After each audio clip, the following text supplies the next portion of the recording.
ආරම්භක පාඨාංකය මිලිලීටර් 106 ස්ථානයේ පවතිනවා. අපේ පාඨාංකය R1 වශයෙන් නම් කරනවා. දැන් ඊළඟට ගල් කැටවල පරිමාව ලබා ගැනීම සඳහා මෙම ගල් කැට මිනුම් සරාවට සෙමින් ඇතුල් කරනවා.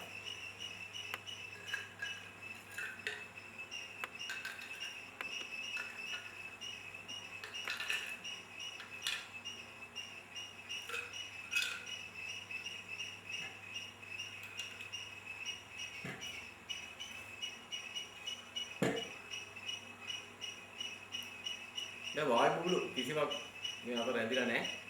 ඒඳ ගල් කැට දැමීම නිසා ජල මට්ටම ඉහළ ගියන තියෙනවා. අපි දැන් අපිට දැන් පෙනී යනවා මිනුම් සරාවේ නා ජල මට්ටම මිලිලීටර් 146 බවට. මේ ලකුණු පෙන්වනවා. අපි මේ පාඨාංකය R2 වශයෙන් ලබා ගන්නවා. දැන් මේ පාඨාංක දෙක ඇසුරින් ලබාගත් ගල් කැටවල පරිමාව ඝන මීටර බවට පත් කරලා අප ඉහත සඳහන් කළ ප්‍රකාශනයේ සූත්‍රයට ඇතුළු කිරීමෙන් SI එකක භාවිතා කර ගල් කැටවල ඝනත්වය ගණනය කළ හැකියි.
අපිට පරීක්ෂණාගාරයේදී අවශ්‍ය වෙනවා ලෝහ වලින් තනු මෙවැනි ගෝලාකාර වස්තුන්ගේ ඉතින් නැත්නම් මේ ලෝහ ගෝලවල ඝනත්වය ගණනය කිරීම සඳහා උදාහරණයක් වශයෙන් මේ කුඩා ගෝල දෙක ඊයම් ලෝහයෙන් තනා තිබෙනවා මේක පිත්තල ලෝහයෙන් තනා තිබෙනවා මේ පරීක්ෂණයට අපි යොදා ගන්නවා මුලින්ම මේකේ පරිමාව මැනීම සඳහා දත්ත ලබා ගැනීමට අපිට තියෙන විද්‍යාගාරයේදී මිලිමීටර දශම ස්ථානයක් දක්වා මැනීමට හැකි උපකරණයක්. මේක අපි දක්වන්නේ වර්නියර් කැලිපරේ වශයෙන්. මේ වර්නියර් කැලිපරේ මේ තියෙන මේ දක්වන පිටත හණු දෙක අතරට මේ ගෝලයේ සිර කිරීමෙන් ගෝලයේ විස්කම්භය සඳහා අගයක් ලබා ගන්න පුළුවන්. නමුත් මේ ගෝලයේ ඒකාකාර බව හරියටම නොතිබෙන්නට පුළුවන් නිසා අප විසින් ගෝලයේ ස්ථාන 5කින් පවන විස්කම්භ සඳහා පාඨාංක ලබා ගන්නවා. අපි සිර කරන්නේ මෙන්න මේ විදිහට.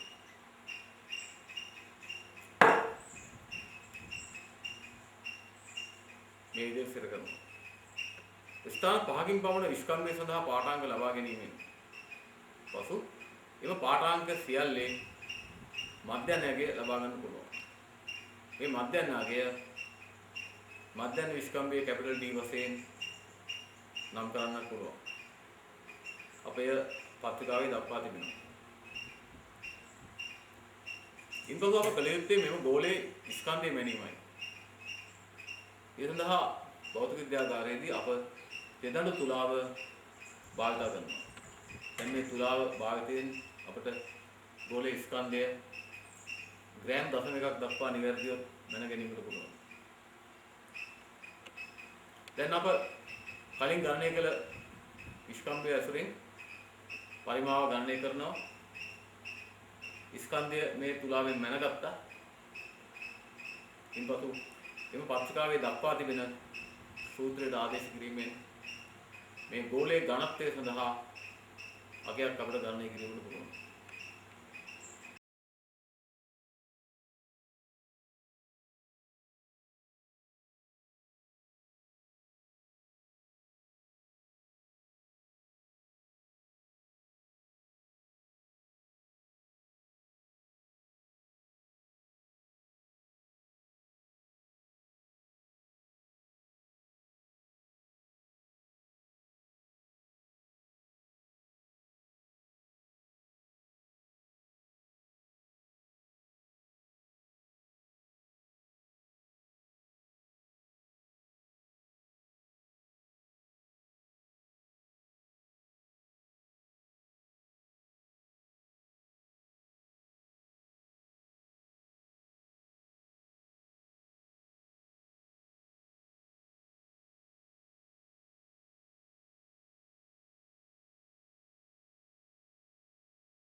උසස් පෙළ භෞතික විද්‍යාවේදී අපට ලැබෙනවා මේ තියෙන කාසි සමූහය බලන්න මේ රුපියලේ කාසි මෙන්න මේ කාසි වල නිෂ්පාදනය කරලා තියෙන මේ කාසිය හදලා තියෙන ලෝහයේ ඝනත්වයේ සෙවීම.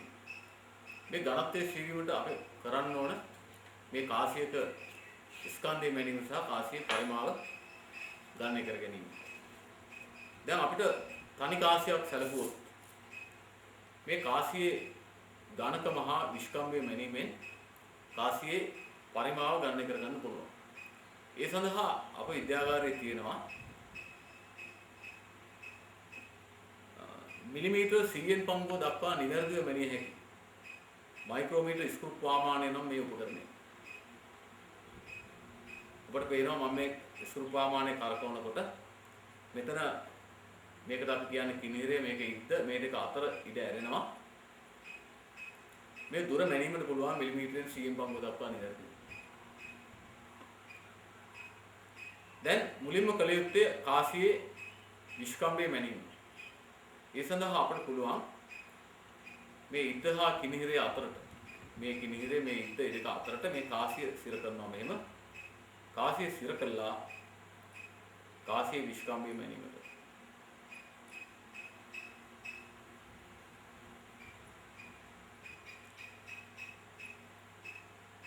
දැන් මේ කාසියේ විස්කම්භය පවා ඒකාකාර නොවිය හැකි නිසා අප මේක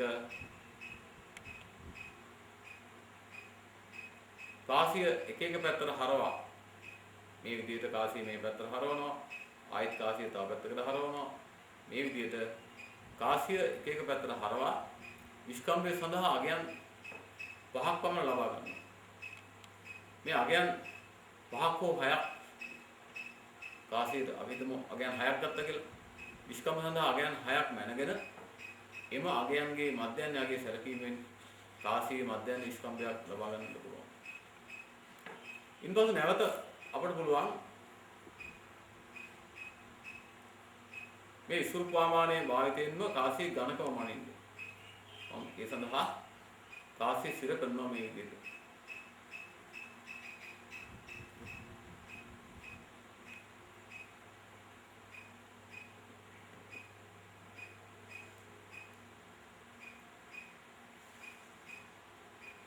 දැන් මේ අන්තිමට කාසිය සිර කළා මේක ඝනකම වයින්න පුළුවන්. මේකෙන්දි කාසියේ ඝනකම සඳහා මධ්‍යනයයක් ලබා ගැනීමට අප කාසියේ ස්ථාන 3ක පමණ සිර කළා ඝනකම සඳහා අගයන් 3ක් පමණ ගන්න. එම අගයන් වල මධ්‍යනයගේ ගැනීමෙන් මධ්‍යන ඝනකම ලබා ගන්නවා. අපි ඉදිරිපත් කළ පත්‍රිකාවේ මේ මධ්‍යන ඝනකම සිම්පල් T වශයෙන් දක්වා තිබෙනවා. කාසියේ ලබාගත් මධ්‍යන විස්කම්භය කැපිටල් D වශයෙන් දක්වලා තියෙනවා. මේ ඇසුරින් කාසියේ පරිමාව ගණනය කිරීමට පුළුවන්. ඉන්පසු කළ යුත්තේ මේ කාසියේ ස්කන්ධය මැනීමයි. මේ කාසියේ ස්කන්ධය මැනීම සඳහා මම කලින් විස්තර කළ තෙදම් තුලාව නැවත භාවිත කරනවා. මේ තෙදම් තුලාව නැවත භාවිත කිරීමෙන් කාසියේ ස්කන්ධය මයින්න පුළුවන්. මේ තෙදම් තුලාවෙන් නම් මයින්න පුළුවන් ඉන්නේ ග්‍රෑම් 0.1 දක්වා පමණයි. මීටත් වඩා නිවැරදිව මැනීමට අපට සිව්දණු තුලාව තිබෙනවා. ඒ සිව්දණු තුලාව පාවිච්චි කරලා තවත් නිවැරදිව මයින්න පුළුවන්. දැන් මේ අන්දමට මැනීමෙන් අපට පුළුවන් පත්‍රිකාවේ සඳහන් කළ සූත්‍රයට ආදේශ කිරීමෙන් කාසියේ ලෝහයේ ඝනත්වය සමානයි ස්කන්ධ විදිහේ පරිමාව. ඒ අසුරෙන් මේ කාසියේ ඝනත්වය ගණනය කිරීමට. නමුත් මේ පරීක්ෂණයේ පැවැත්වෙන ප්‍රධාන දෝෂයක් මට පැහැදිලි කරන්න තියෙනවා. එකක් තමයි මේ කාසිය තනි කාසියක ස්කන්ධය මැනීමේදී තුලාවෙන් යම්කිසි දෝෂයක් ඇති වුවොත් කාසියේ ස්කන්ධයට සාපේක්ෂව ඒ දෝෂය විශාල නිසා එතන දෝෂ ප්‍රතිශතය වැඩි වෙනවා. ඒක බාධාවක්. අනිත් කරුණ මෙම කාසියක අපි දන්නවා මතු පිට මට්ටම් නැහැ. ඒකේ තියෙනවා විවිධ සලකුණු සහ ඉලක්කම් සංඛ්‍යා. ඒ නිසා මේ කාසිය ඝනකම සඳහා ස්වරූප ප්‍රමාණයෙන් අගයක් අරගෙන ලබා ගන්නා මධ්‍යයන් අගේ විතරක් නිවැරදි අගයක් නෙවෙයි. ඒ නිසා මේ ක්‍රමය අපට වඩා නිවැරදි අගයක් ලෙස දැක්වීමට නොහැක. මේ සඳහාම වෙනත් ක්‍රමයක් පසුව ඉදිරිපත් කරනවා.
අප මේ පරීක්ෂණයේදී සිදු කරන්නේ මේ කාසි සාදායක ලෝහයේ ඝනත්වය සෙවීම. මේ සඳහා අප කාසි 25ක් හෝ 30ක් වැනි ප්‍රමාණයක් අරගෙන මුලින්ම මේ කාසි සියල්ල තෙතන තුලාවට යොදා ඒ කාසි සියල්ලේ බර කිරා ගන්නවා. ඒතර අපිට මේකේ ස්කන්ධයෙන් තුලා මගින් ලැබෙනවා. ස්කන්ධය අගේ. දැන් මේ සඳහා මේක පාවිච්චි කළා හැකි මේ පිටු කවරේ බලන්න උදාහරණයක් පුළුවන්. මේ විදිහට තියලා. ඒතර අපිට මේක සම්පූර්ණ වෙන්න පුළුවන්. ඉන්පසු අපි විසින් කළ යුත්තේ මේ කාසි සියල්ලේම පරිමාව එකවර ලබා ගැනීම. මේ කාසි සියල්ලේ පරිමාව ලබා ගැනීම සඳහා අපට භාවිත කරන්න පුළුවන් මේ විද්‍යාගාරයේ පවතින මිනුම් සරාව. මම මේ සඳහා මුලින්ම සරාවට ජලය යම් ප්‍රමාණයක් ඇතුල් කරනවා.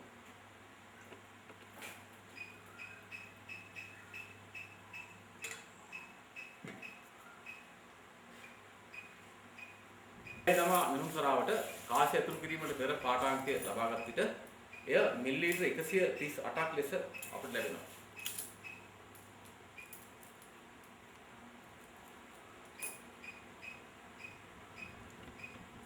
ඉන්පසු මේ කාසි සියල්ලම මිනුම් සරාවට ඇතුල් කරනවා.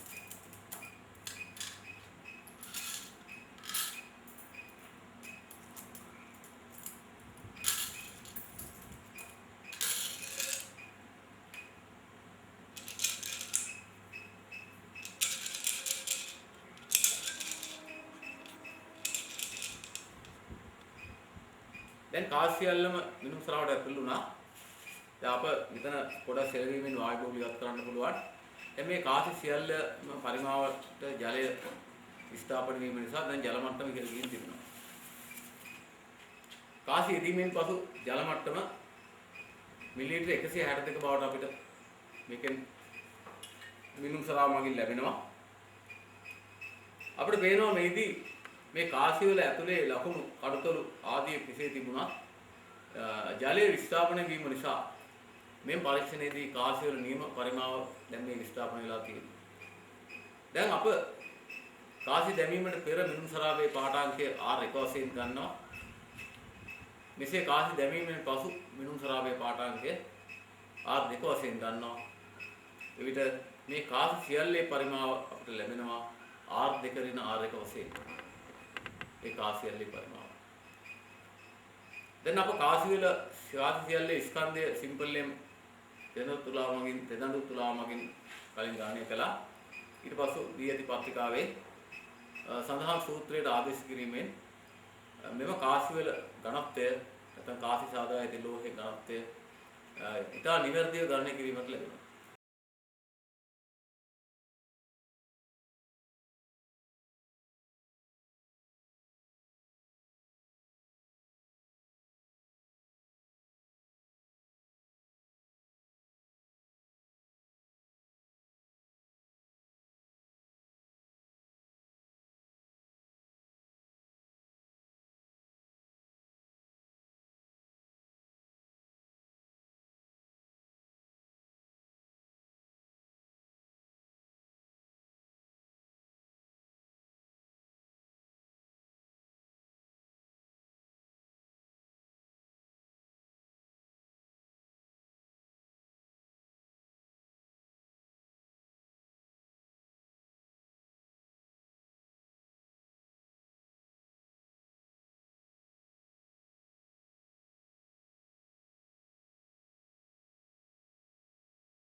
අප භෞතික විද්‍යාවේදී ඉගෙන ගන්නවා ආර්කිමිඩිස්ගේ නියමය.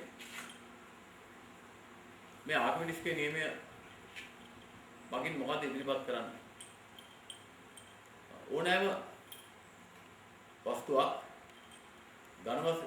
අර්ධ වශයෙන් හෝ පූර්ණ වශයෙන් තරලයක් තුල ගිලී පවතින විට තරලයේ මගින් වස්තුව මත උඩුකුරු කරපු බලයක් යොදනවා.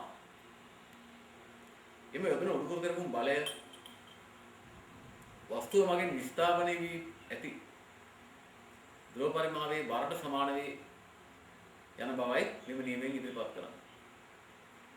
අපේ විද්‍යාගාරයේදී මෙම නියමය සත්‍ය බව පෙන්වීමට සරල උපකරණයක් ලැබී තිබෙනවා. දැන් මේ මාතේ තිබෙන සිලින්ඩරය සහ මේ සිලින්ඩරය සහ මේකට අපි කියන්නේ පණිට්ටුව. මේක භාජනයක්. දෙස බලන්න. මේ නිපදවා තිබෙන්නේ මේ පණිට්ටුවේ පරිමාව හරියටම සිලින්ඩරේ පරිමාවට සමාන වන පද. මම මේක දාලා බලනවා මෙන්න බලන්න. දැන් මේක ගියාම මේ දෙක අතර ඉඩ නැහැ. තිබෙනවා මිලිමීටර දශම ගාණක්. ඒක නගිනිය හැකි. ඒතර අපි කියනවා මේ සිලින්ඩරේ සම්පූර්ණ බාහිර පරිමාව පණිට්ටුවේ සම්පූර්ණ අභ්‍යන්තර පරිමාවට සමානයි.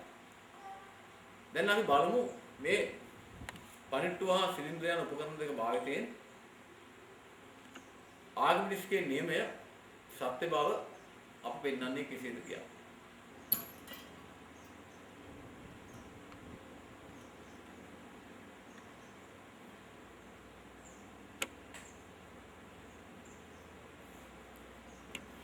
දැන් බලන්න මෙම පණිට්ටුවට යටින් කොක්කක් තිබෙනවා. එම් කොක්කට මේ සිලින්ඩරය එල්ලලා සම්බන්ධ කරලා අපි දැන් දුම්තරාදියෙන් එල්ලලා තිබෙනවා. දැන් මේ තරාදියේ ලැබෙන පාඨාංකය මේ මොහොතේ අපි ආරක වශයෙන් ගනිමු.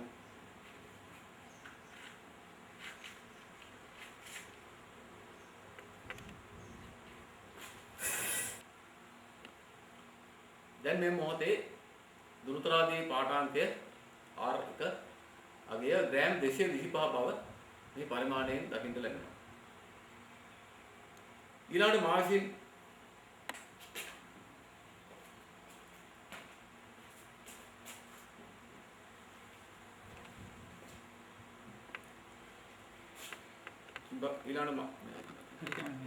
විසින් මෙම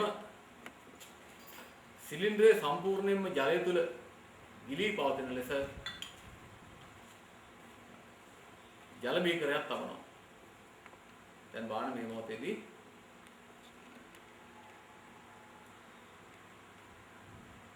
මේ මොහොතේදී සිලින්ඩරයේ පමණක් සම්පූර්ණයෙන් ජලය තුල ගිලී පවතිනවා. දැන් ආර්කිමිඩිස්ගේ නියමය අනුව මේ ජලය මගින් සිලින්ඩරය මත උඩුකුරු කරපු බලයක් යොදනවා. මේ උඩුකුරු කරපු බලය ඉහළට එදීම නිසා දැන් මේ පාඨාංකය එහි මුල් අගයට වඩා අඩු අගයකටපත් වෙනවා. මෙහිදී ලැබෙන පාඨාංකය R2 අගය අපිට ලැබෙනවා ග්‍රෑම් 125ක් ලෙස. අප දන්නවා මේ බර අඩු උනේ උඩුකුරු කරපු බලය නිසා. මේ උඩුකුරු කරපු බලය සිලින්ඩරයෙන් ස්ථාපනය වූ ජල පරිමාවයේ බරට සමානයි. දැන් නැවත එම ජල පරිමාව මා විසින් එකතු කරනවා. මම දැන් මේ පණිට්ටුවට ජලය වත් කරනවා. මේ පණිට්ටුවට ජලය වත් කිරීමෙන් සිදුවන්නේ සිලින්ඩරයේ බරට සමාන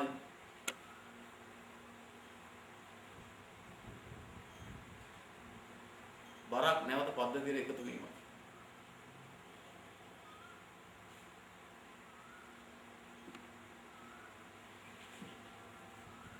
දැන් බලන්න මේ පණිට්ටුව සම්පූර්ණයෙන් ජලයෙන් පිරී පවතිනවා. මේ නිසා අප නැවත පාඨාංකය පරීක්ෂා කරමු.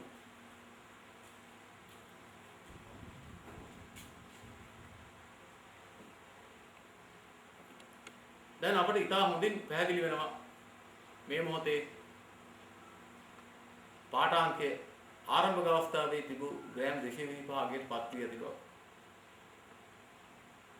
මේන් ආගමික නියමය සත්‍ය බව අපට පැහැදිලි වෙනවා.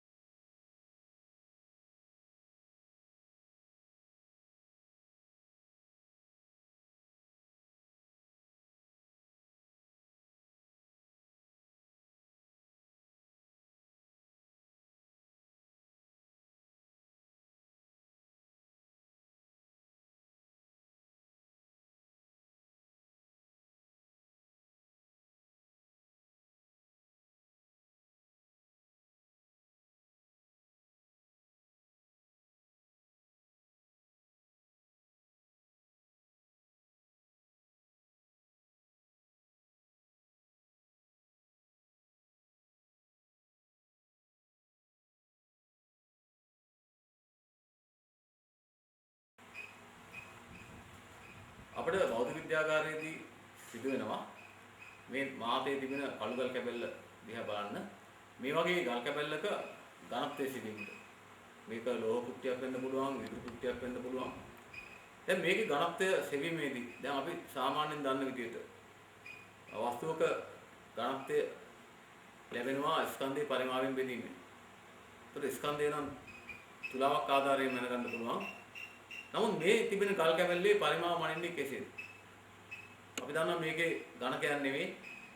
දිග පළලොසම ඉන්න බෑ. මේක විෂමාකාර හැඩයක්. ඒතර මේකේ පරිමාව මැනීම සඳහා අපිට පුළුවන් වෙන්නේ වෙනස් ක්‍රමයක්. අපි මේ සඳහා පාවිච්චි කරන ආගමිනිස්කේ නියමය. මේ ආගමිනිස්කේ නියමය භාවිත කරලා අපිට පුළුවන් මේක මේ කැබැල්ලට අදාළ ඝනත්වය ගන්න කිරීම. මේ සඳහා ඉදිරිපත් කළ පත්‍රිකාවේ දැක්වෙන අන්දමට මුලින්ම අප විසින් කළ යුත්තේ සංවේදී මේ ගුණතරාදිය භාවිතයෙන් මේ ගල් කැබැල්ලේ ස්කන්ධය මැනීමයි. ඒ සඳහා මම ගුණතරාදියෙන් එල්ලුවා මේ ගල් කැටය. ඒතකොට මේකේ පාඨාංගය වශයෙන් ලැබෙනවා ගල් කැබැල්ලේ ස්කන්ධය සිම්පල්ලි මගේ. දැන් අපි මුලින්ම ඒ අගේ ලබා ගන්නවා. දැන් ගල් කැබැල්ල වාතයේ එල්ලා තිබියදී මෙහි ස්කන්ධය ග්‍රෑම් 242ක් ලෙස පරාදයෙන් අපට ලැබෙනවා. අපි ඉන්පසු කළ යුත්තේ මෙම ගල් කැබැල්ල මේ ජලය බීකරය තුළ සම්පූර්ණයෙන් ගිල්වා එවිට ලැබෙන දෘශ්‍ය බර ගණනය කිරීමයි. මම ඒ සඳහා මෙන්න මේ ක්‍රියාව යොදනවා. දැන් මේ ගල් කැබැල්ල ජලය තුළ සම්පූර්ණයෙන් ගිලුනහම මේ ආකාරයට අපි දන්නවා ආර්කිමිඩිස්ගේ නියමය අනුව දැන් මේ ගල් කැබැල්ල මත ජලය මගින් උඩුකුරු තෙරපුම් බලයක් ඇති කරනවා. මේ උඩුකුරු තෙරපුම් බලය ඇතිවීම නිසා අපිට පේනවා දැන් තරාදි පාඨාංකයේ කලින්ට වඩා මුල් අවස්ථාවට වඩා අඩු අගයකට පත් වෙනවා.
භෞතික විද්‍යාවේදී අපිට ලැබෙනවා පරීක්ෂණ සිදු කිරීමට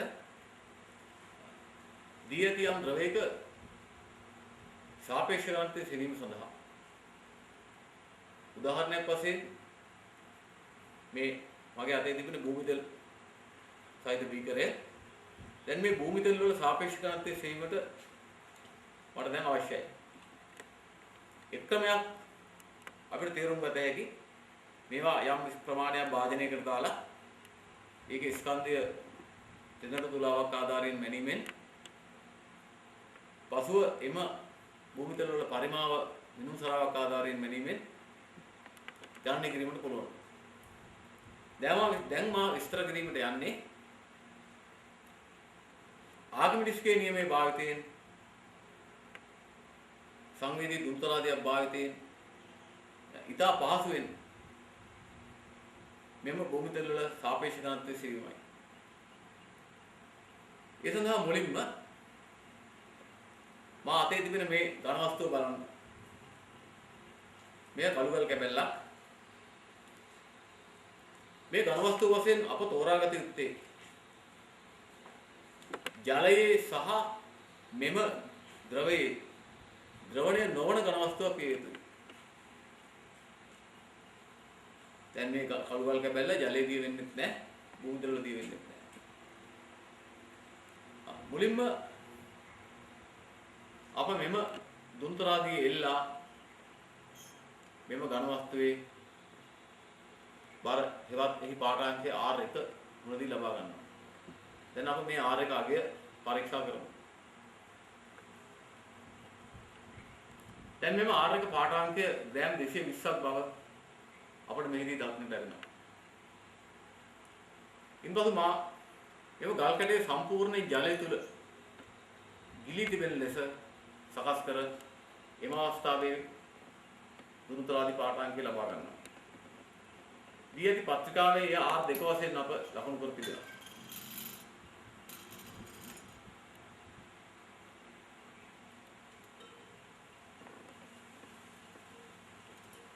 දැන් මෙම ගල් කැටයේ සම්පූර්ණයෙන් ජලය තුල ගිලී පවතිනවා.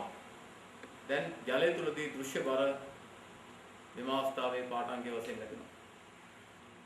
ගල් කැටයේ ජලය තුලදී පාඨාංකයේ හෙවත් මෙම R2 පාඨාංකය ග්‍රෑම් 145ක් ලෙස අපිට මෙහිදී දක්නට ලැබෙනවා. අප ඉන්පසු ගල් කැටයේ ජලය නිවතර ගන්නවා. දැන් මෙම ගල් කැටයේ තෙත මාප්පු කර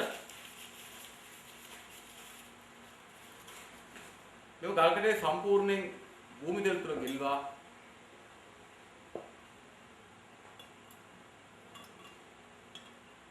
මේ භූමි තෙල් තුලදී දක්වන දෘශ්‍ය බර ලබා ගන්නවා.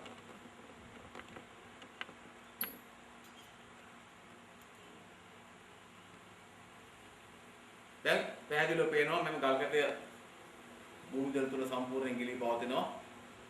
දැන් භූමි තෙල් තුලින් ගල් කැටයට උඩුකුරු කරපු බලයක් ලැබෙනවා. මේ නිසා දැන් නැවත දෘශ්‍ය පාඨාංකයක් ලැබෙනවා. අපෙන් පාඨාංකය R3 වශයෙන් නම් කර තිබෙනවා. දැන් මෙම R3 අගය පරීක්ෂා කරමු. දැන් මෙම භූමි තෙල් තුලදී දක්වන දෘශ්‍ය බර හෙවත් R3 පාඨාංකයේ අගය ග්‍රෑම් 155ක් ලෙස මෙහිදී අපට දක්නට ලැබෙනවා. දැන් අප R1, R2 හා R3 වශයෙන් අවස්ථා තුනකදී පාඨාංක තුනක් ලබා ගත්තා. දී ඇති පත්‍රිකාවේ දක්වලා තියෙනවා මෙහිදී භූමි තෙල් වල සාපේක්ෂතාවය ලබා ගැනීම සඳහා අප සිදු කරන ක්‍රමය. එනම් භූමි තෙල් වල සාපේක්ෂතාවය සමානයි යම් භූමි තෙල් පරිමාවක බර බෙදීම එහා සමාන ජල පරිමාවක බර. දැන් අදාළ අගයන් මෙම පාඨාංක තුන මගින් ලබාගෙන එම සූත්‍රයට ආදේශ කිරීමෙන් අපට භූමි තෙල් වල සාපේක්ෂ ඝනත්වය ඉතා නිවැරදිව ගණනය කිරීමට හැකි වෙනවා.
පරීක්ෂණාගාරයේදී ද්‍රවයක ඝනත්වයේ සෙවීම නැතොත් සාපේක්ෂ ඝනත්වයේ සෙවීම සඳහා කළ හැකි ක්‍රම අපි කලින් විස්තර කළා. ආගමිනිස්කේ නියමයේ භාවිතයෙන් පාඨාංක ලබාගෙන ගණනය කිරීම දැන් කලින් පරීක්ෂණයේදී විස්තර කළා. නමුත් අපිට පේනවා මේ පරීක්ෂණවලදී පාඨාංක ලබාගෙන ගණනය කිරීම දක්වා යම් කාලයක් වැයවන යම් සංකීර්ණ ක්‍රියාවලියක් තියෙනවා. නමුත් ප්‍රායෝගික කටයුතු වලදී අපිට විවිධ ද්‍රවවල ඝනත්ව ඉතා ක්ෂණිකව මැනගැනීමේ අවශ්‍යතාවයක් ලැබෙනවා. උදාහරණයක් වශයෙන් එළකිරි ගොවීන්ගෙන් මිලදී ගැනීමේ ස්ථානවලදී රබර් කිරි මිලදී ගැනීමේ ස්ථානවලදී මේවාට ජලය මිශ්‍ර කළොත් ඝනත්වය වෙනස් වෙනවා. එතකොට ඒවායේ මිල පහළ යනවා. මේ නිසා ඒ ඝනත්වය පරීක්ෂා කර බල තමයි අදාළ මිල තීරණය කරන්නේ. දැන් මේ කටයුතු සඳහා විද්‍යාවේදී නිර්මාණය කළා තියෙනවා කෙලින්ම ඝනත්වය මැනීමට උපකරණයක්. අප මේක ද්‍රවමානය වශයෙන් දක්වනවා. දැන් මාතේ තිබෙන්නේ මේ ද්‍රවමානය. දැන් පරීක්ෂණාගාරයේදී මෙතරම් මේ විශාලත්වයෙන් යුතු එකක් අපේ හැඳින්වුවත් පාඨාංග ගැනීමේ පහසුව තකා. නමුත් ප්‍රායෝගික කටයුතු වලදී මීටත් වඩා හුරුබෝටි කුඩා ප්‍රමාණයේ දේවල් භාවිත කරනවා.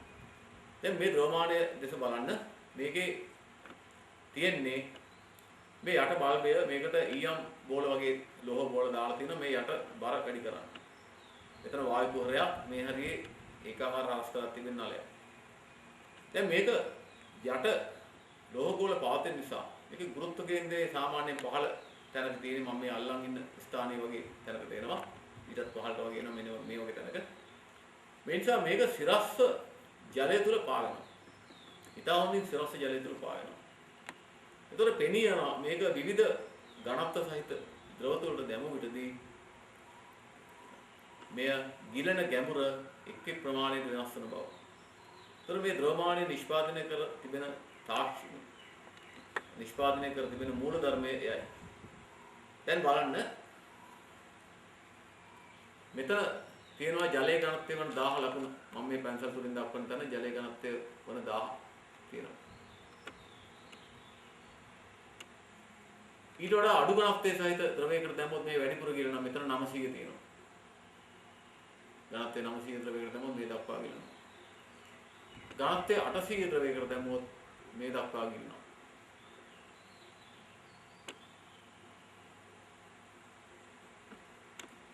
ඒ වගේම යම් ලවණ ද්‍රාවණයක් නැත්නම් ලුණු ද්‍රාවණයක් සැලකුවොත් ඒවායේ ඝනත්වය ජලයට වඩා වැඩි. මේ නිසා අප ලුණු ද්‍රාවණයකට ද්‍රවමානය දැමුවොත් එය මේ 1100 ලුණු ද්‍රාවණයේ ඝනත්වය 1100 වන ස්ථානයේ දක්වා ගෙලෙන්න පුළුවන්. ද්‍රාවණයේ ඝනත්වය තවත් වැඩි නම් ඊටත් වඩා පහළ මේ ලකුණු තියෙනවා. මේ විදිහට ක්‍රමයෙන් ගිලෙන ගැඹුර අඩු වෙනවා.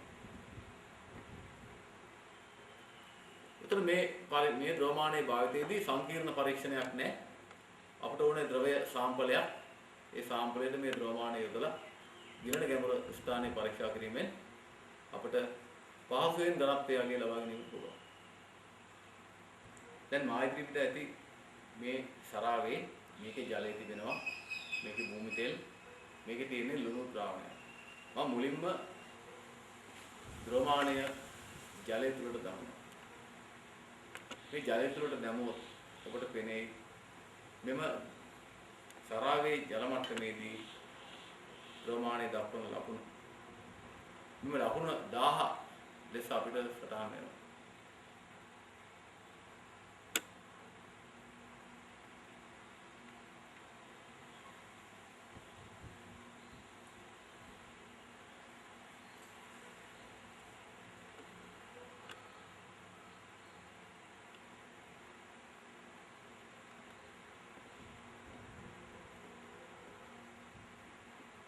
ලකුණු 1000 සටහන් වෙනවා. මම ඊළඟට මේ ද්‍රවමානය යොදනවා අනිත් පැත්තේ තිබෙන භූමි තෙල් වතුරකට. දැන් භූමි තෙල් අඩංගු මිනුම් සරාවක් දැමු විට මෙය ගිලී පවතින්නේ 800 ලකුණට ඉතා ආසන්නව අපිට මේන් දක්නට ලැබෙනවා මේ භූමි තෙල් වල ඝනත්වය ඝන මීටර කිලෝග්‍රෑම් 800ක් ලෙස සලකන්න පුළුවන්.